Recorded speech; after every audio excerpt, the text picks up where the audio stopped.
Samiulla sir, ನಾನು ಆಗ್ಲೇ ಹೇಳಿದೆ ನಿಜವಾದ ಸಂಪತ್ತು ಬಗ್ಗೆ ಒಂದಷ್ಟು ಚರ್ಚೆ ಮಾಡೋಣ ಅಂತ. ಆಕ್ಚುಲಿ ಟು ಬಿ ಆನೆಸ್ಟ್, ನನಗೇನು ಹೇಳ್ಕೊಳಕ್ಕೆ ಬೇಜಾರು ಇಲ್ಲ, ಅವಮಾನನೂ ಇಲ್ಲ. ಆಕ್ಚುಲಿ ನಮ್ಮ ಇದರಿಂದ ನಮ್ಮ ಕಂಟೆಂಟ್ ಡೆಸ್ಕ್ ಇಂದ ಬರ್ಕೊಟ್ಟಿದ್ದಾರೆ ಯಾರ್ಯಾರ ಆಸ್ತಿ ಎಷ್ಟೆಷ್ಟಿದೆ ಅಂತ ನಂಬರ್ಸ್ ಕೊಟ್ಟಿದ್ದಾರೆ ಸರ್. ಇಲ್ಲಿ ನೀವು ನಂಬ್ತಿರೋ ಬಿಡ್ತಿರೋ ಅವಾಗ್ಲಿಂದ I am counting unit tens 100,000 ಅಂತ.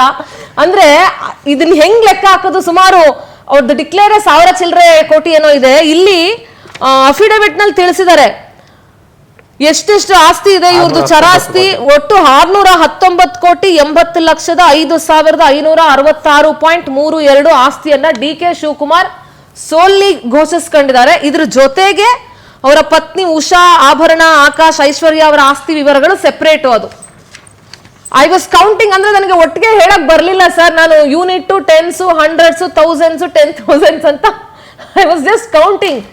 ಅಂದ್ರೆ ಪರಿಸ್ಥಿತಿ ನೋಡಿ ಹೇಗಿದೆ ಅಂತ. ಇನ್ನು ಕುಮಾರಸ್ವಾಮಿ ಅವರ ವಿಚಾರಕ್ಕೆ ಬರೋದಾದ್ರೆ 217.21 ಕೋಟಿ ಆಸ್ತಿಯನ್ನ ಘೋಷಿಸಿಕೊಂಡಿದ್ದಾರೆ. ಆಸ್ತಿಯ ವಿವರಗಳು ಹೀಗಿದೆ ಸರ್. ಪ್ಲೀಸ್ ನಗ್ಬೇಡಿ ಸರ್, ನಾವು ಸ್ವಲ್ಪ ಲೆಕ್ಕದಲ್ಲಿ ಸ್ವಲ್ಪ. ಶಿವಕುಮಾರ್ ಅವರು ದೇಶದಲ್ಲೇ ಅತಿ ದೊಡ್ಡ, ಅದಕ್ಕೆ ಕುಮಾರಸ್ವಾಮಿ ಅವರ 62.82 ಕೋಟಿ ಆಸ್ತಿಯನ್ನು ಹೊಂದಿದ್ದಾರೆ. ಅದರಲ್ಲಿ 54.65 ಕೋಟಿ ಸ್ವಂತ ಆಸ್ತಿ ಮತ್ತು ಹಿಂದೂ ಅವಿಭಜಿತ ಕುಟುಂಬದ 8.17 ಕೋಟಿಯನ್ನ ಹೊಂದಿದ್ದಾರೆ. ಅನಿತಾ ಕುಮಾರಸ್ವಾಮಿ ಅವರು ಒಟ್ಟು 154.39 ಕೋಟಿ ಮೌಲ್ಯದ ಆಸ್ತಿಯ ಒಡತಿಯಾಗಿದ್ದಾರೆ. ಸ್ಥಿರಾಸ್ತಿ ಮತ್ತು ಚರಾಸ್ತಿ ದಂಪತಿಗಳು ಅಪಾರ ಪ್ರಮಾಣದ ಕೃಷಿ ಭೂಮಿ ಮತ್ತು ವಾಣಿಜ್ಯ ಕಟ್ಟಡಗಳನ್ನ ಮತ್ತು ಬೆಂಗಳೂರಿನ JP ನಗರದಲ್ಲಿ ವಸತಿ ನಿವಾಸವನ್ನ ಹೊಂದಿದ್ದಾರೆ. ಇವ್ರ ಬಳಿ ಚಿನ್ನ ಮತ್ತು ವಜ್ರದ ಲೆಕ್ಕ ಅದು ಎಷ್ಟೆಷ್ಟಿದೆ ಅನ್ನೋದನ್ನ ನೋಡ್ಬೇಕು ಸರ್. ನೆಕ್ಸ್ಟ್ ಮೆಷಿನ್ ಇಟ್ಕೊಂಡು ತೂಕ ಹಾಕಿ ನೋಡ್ಬೇಕು. ಘೋಷಿತ ಆಸ್ತಿ ಎಸ್ ಸರ್, ಎಸ್. ಅಘೋಷಿತ ಗೊತ್ತಿಲ್ಲ ಸರ್. ಒಂದು ಇದನ್ನ ಇಟ್ಕೊಂಡು ಎಷ್ಟು ಮಟ್ಟಿಗೆ ಚರ್ಚೆಗೆ ಕ್ಲಾರಿಟಿ ಬರುತ್ತೋ ಗೊತ್ತಿಲ್ಲ. ಯಾಕೆ ಅಂತಂದ್ರೆ ಯಾರನ್ನು ನಾವು ಕೋಟ್ ಮಾಡೋದು ಬೇಡ ಅಥವಾ ಯಾರನ್ನು ಪಾಯಿಂಟ್ ಮಾಡೋದು ಬೇಡ. ಚುನಾವಣಾ ಆಯೋಗಕ್ಕೆ ರಾಜಕಾರಣಿಗಳು ಅಧಿಕೃತವಾಗಿ ಘೋಷಣೆ ಮಾಡುವ ಆಸ್ತಿ ಮತ್ತು ಅದನ್ನ ಸಿದ್ಧಪಡಿಸುವ ಚಾರ್ಟೆಡ್ ಅಕೌಂಟೆಂಟ್ಗಳು ಹೇಗೆಲ್ಲ ಆಸ್ತಿಯನ್ನ ಸಿದ್ಧಪಡಿಸ್ತಾರೆ, ಮತ್ತೆ ಪ್ರಾಪರ್ಟಿ ಡೀಲಿಂಗ್ಸ್ಗಳು, ಹಣಕಾಸಿನ ಡೀಲಿಂಗ್ಸ್ ಗಳೆಲ್ಲ ಹೇಗ್ ನಡೆಯುತ್ತೆ ಅನ್ನೋದು ಎಲ್ರಿಗೂ ಕೂಡ ಗೊತ್ತು. ಹೀಗಾಗಿ ಇದು ಅವರ ಘೋಷಿತ ಆಸ್ತಿ ಅಂತ ಅಷ್ಟೇ ನಾನು ಹೇಳ್ಬಿಟ್ಟು ಅದ್ರ ಬಗ್ಗೆ ಮಾತ್ರ ಚರ್ಚೆ ನಡೆಸಬಹುದು. ಸಂಪತ್ತಿಗೆ ಸವಾಲು ಅಲ್ಲಿ ಇದೆಯಲ್ವಾ ಆಸ್ತಿ, ಅಲ್ಲಿ ಯಾರ್ಯಾರ ಆಸ್ತಿ ಎಷ್ಟೆಷ್ಟು ಇರ್ಬೋದು ಅಂತ ಚರ್ಚೆ ಮಾಡ್ಲಿ. ಅಲ್ಲಿ JDS ಅವರ ಆಸ್ತಿ ಎಷ್ಟಿರ್ಬೋದು ಅಲ್ಲಿ ಬಿಡದಿ ಟೌನ್ಶಿಪ್ ವ್ಯಾಪ್ತಿನಲ್ಲಿ. ಟೌನ್ಶಿಪ್ ತರೋದ್ರಿಂದ ಯಾರಿಗ ಅನುಕೂಲ ಆಗ್ಬಹುದು. ಮತ್ತೆ ಅಲ್ಲಿ JDS ಅವರು ಪೂರ್ತಿ ಅಕ್ವೈರಿಗೆ ವಿರೋಧ ಅಲ್ಲ, ಕೆಲವು ಭಾಗದ ಜಮೀನು ಅಕ್ವೈರಿಗೆ ವಿರೋಧ. ಅವರು ಅದು ಕೂಡ ಇದೆ, ಕೆಲವು ಭಾಗದ ಜಮೀನು ಅಕ್ವೈರ್ ಮಾಡೋದಕ್ಕೆ ವಿರೋಧ. ಆ ಭಾಗದಲ್ಲಿ ಇರೋ ಜಮೀನು ಯಾವುದು? ಈ ಪ್ರಶ್ನೆಗೂ ಉತ್ತರ ಕೊಡ್ಬೇಕಾಗಿ ಬರುತ್ತೆ.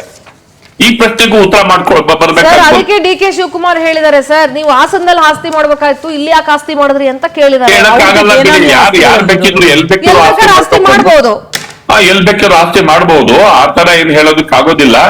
ನನಗೆ ಅನ್ಸುತ್ತೆ ದೇವನಹಳ್ಳಿ ಗಲಾಟೆ ಆದಂತ ಸಂದರ್ಭದಲ್ಲಿ ಮುಖ್ಯಮಂತ್ರಿಗಳು ಮಧ್ಯಪ್ರವೇಶ ಮಾಡಿ ರೈತರನ್ನೆಲ್ಲ ಕರೆಸಿ ಒಂದು ಸಂಧಾನ ಸಭೆಯನ್ನ, ಹಲವು ಸುತ್ತಿನ ಸಂಧಾನ ಸಭೆಯನ್ನೆಲ್ಲ ಮಾಡಿ ಒಂದು ಫಾರ್ಮುಲಾನ, ಸೂತ್ರವನ್ನ ವರ್ಕೌಟ್ ಮಾಡಿದ್ರು.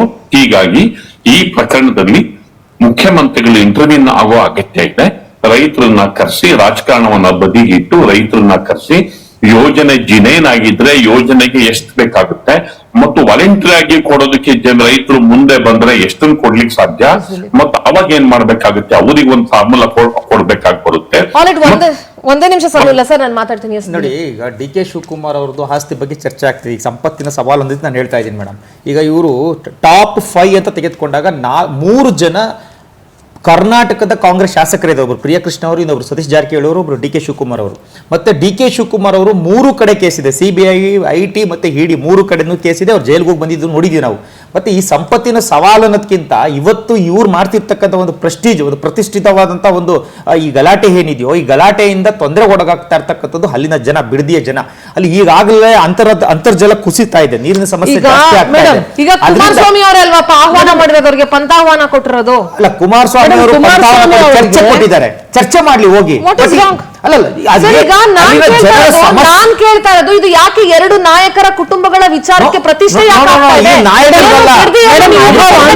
ಪ್ರಶ್ನೆ ನಾನು ಕೇಳಿದ್ದಾರೆ ನೋಡಿ. ಬಿಡ್ದಿನ ನೀವಿಬ್ರು ನಾಯಕರುಗಳು ಏನು ನಿಮಗೆ ಅಂತ ಬಿಡದಿ ಜನ ಏನಾದ್ರು ಬರ್ಕೊಂಡು ಕುಮಾರಸ್ವಾಮಿ ಅವರು ಚರ್ಚೆ ಕರೆದಿರ್ತಕ್ಕಂಥದ್ದು ರೈತರ ಸಮಸ್ಯೆ ಏನಿದೆ ಫಸ್ಟ್ ಅದನ್ನ ಚರ್ಚೆ ಮಾಡೋಣ ಬನ್ನಿ. ರೈತರನ್ನ ಕರ್ಸೋಣ, ರೈತರ ಜೊತೆ ಮಾತಾಡೋಣ ಅಂತ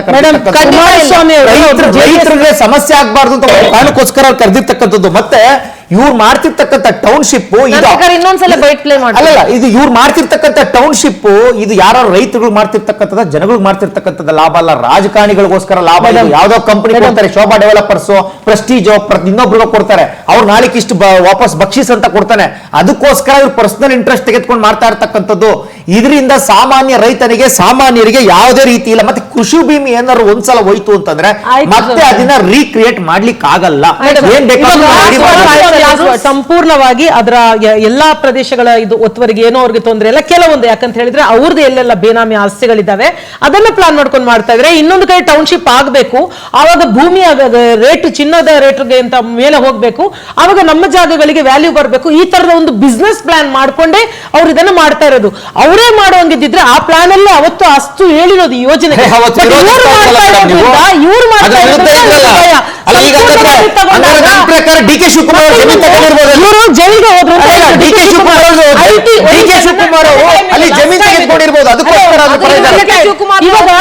ಡಿ ಕೆ ಶಿವಕುಮಾರ್ ಜಮೀನು ಜೈಲಿಗೆ ಹೋದವ್ರು ನಿಮ್ಮ ಯಡಿಯೂರಪ್ಪ ಅವರು ಎಷ್ಟು ಎಕರೆ ಇದೆ ಜಮೀನು ಹೇಳಿ? ಜೈಲಿಗೆ ಹೋದವ್ರು ಅದು ಕೇಸ್ ಕ್ಲೀನ್ ಚಿಟ್ ತಗೊಂಡಿದ್ದಾರೆ. ನಿಮ್ಮ ಡಿ ಕೆ ಶಿವಕುಮಾರ್ ಅವರು ಮಹಾನ್ ನಾಯಕ, ಇನ್ನು ಕೋರ್ಟ್ ಕಲಿತಾ ಇದ್ದಾರೆ, ಕೋರ್ಟ್ ಕಲಿತಾ ಇದ್ದಾರೆ. ನಾಚಿಕೆ ಆಗ್ಬೇಕು ನಿಮಗೆ. ಮೂರು ಕಡೆ ಕೇಸ್ ಇರ್ತಕ್ಕಂಥ ನಾಯಕ ಇಡೀ ದೇಶದಲ್ಲಿ ಡಿ ಕೆ ಶಿವಕುಮಾರ್.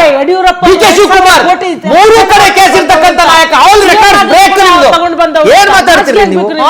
ಸಿಎಂ ಆಗಿದ್ದಾಗ ನಿಮ್ಮ ಹೋಗಿದ್ದಾರೆ. ನೀವು ಅವ್ರಿಗೆ ನಾಚಿಕೆ ಆಗ್ಬೇಕು, ಇವ್ರು ನಿಮಗ್ ನಾಚಿಕೆ ಆಗ್ಬೇಕು. ಡಿ ಕೆ ಶಿ ಅವ್ರ ಬಗ್ಗೆ ಹೇಳಿದ್ರಲ್ಲ ಮೇಡಮ್,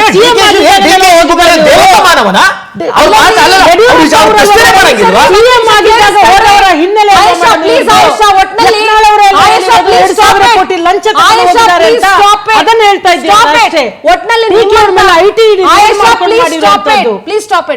ನಿಮ್ಮಂತ ಬೇಜವಾಬ್ದಾರಿ ನಾಯಕರುಗಳಿಗೆ ಓಟ್ ಹಾಕಿರೋದಕ್ಕೆ ನಮಗ್ ನಾಚಿಕೆ ಆಗ್ಬೇಕು, ನಿಮ್ಗಳಿಗಲ್ಲ ನಮಗ್ ನಾಚಿಕೆ ಆಗ್ಬೇಕ್ರಿ.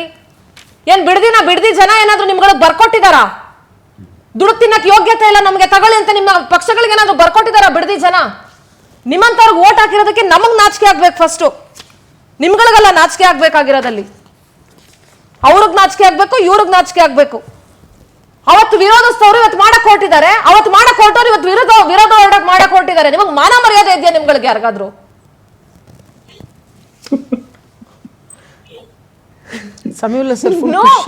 Sir, it is such A shameful thing sir. Madam ನಾನು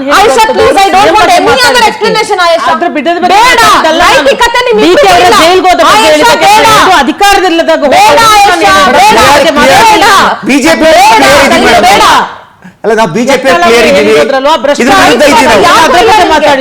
ನೈತಿಕತೆ ಪ್ರಶ್ನೆ ಬರಲ್ಲ ಇಲ್ಲಿ. ಭ್ರಷ್ಟಾಚಾರದ ಬಗ್ಗೆ ನಾನು ಮಾತಾಡಿದ್ದು ಭ್ರಷ್ಟಾಚಾರಗಳು